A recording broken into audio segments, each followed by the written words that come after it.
আমি আগের আসছি রে বাবা, আমি মিশার কথা কব না বাবা। কি আগির হচ্ছে কিসের টাকা? কিসের টাকা?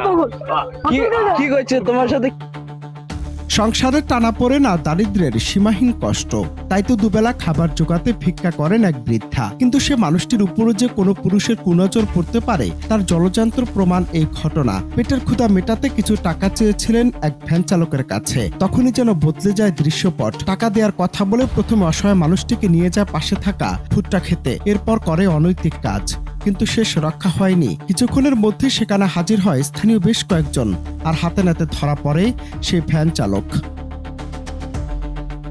ঘটনাটি গেল বৃহস্পতিবার দুপুরের। নীলফামারীর ডিমলার বালাপাড়া ইউনিয়নের হাজিরহাট এলাকায় খিদের জ্বালায় কাতর ওই বৃদ্ধা সাহায্য চেয়েছিলেন ওই ভ্যান চালকের কাছে। ভেবেছিলেন হয়তো সামান্য কিছু টাকা পেলে জুটবে একবেলার আহার, কিন্তু ওই পাষণ্ড ভ্যান চালকের মনে তখন বইছিল লালসার ঝড়। টাকা দেওয়ার নাম করে অসহায় বৃদ্ধাকে নির্জন এক ভুট্টা খেতে নিয়ে যায় সে। এরপর সেখানে যা ঘটেছে তা সভ্য সমাজের জন্য এক বড় কলঙ্ক।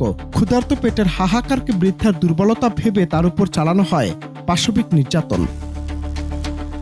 তবে সময় বেশি স্থায়ী হয়নি। ঘটনার কিছুক্ষণের মধ্যে স্থানীয়দের নজরে আসে বিষয়টি। সন্দেহ হওয়ায় তারা ভুট্টা খেতে গিয়ে হাতে নাতে ধরে ফেলে সেই ভ্যান চালককে। মুহূর্তের মধ্যেই খবর ছড়িয়ে পড়ে এলাকা জুড়ে। বিক্ষুব্ধ জনতা ঘেরাও করে ফেলে অভিযুক্তকে, চলে গণপিটুনি। কিন্তু অবাক করার বিষয় হলো, এত বড় অন্যায়ের পরে অভিযুক্তের মুখে ছিল না কোনো অনুশোচনা, ছিল কেবল এক ঘাতক স্তব্ধতা।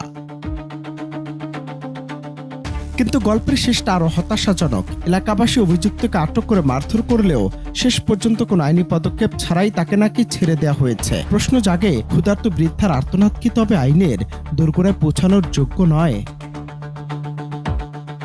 অনন্ত হাসান মাসুদ, বাংলা টিভি।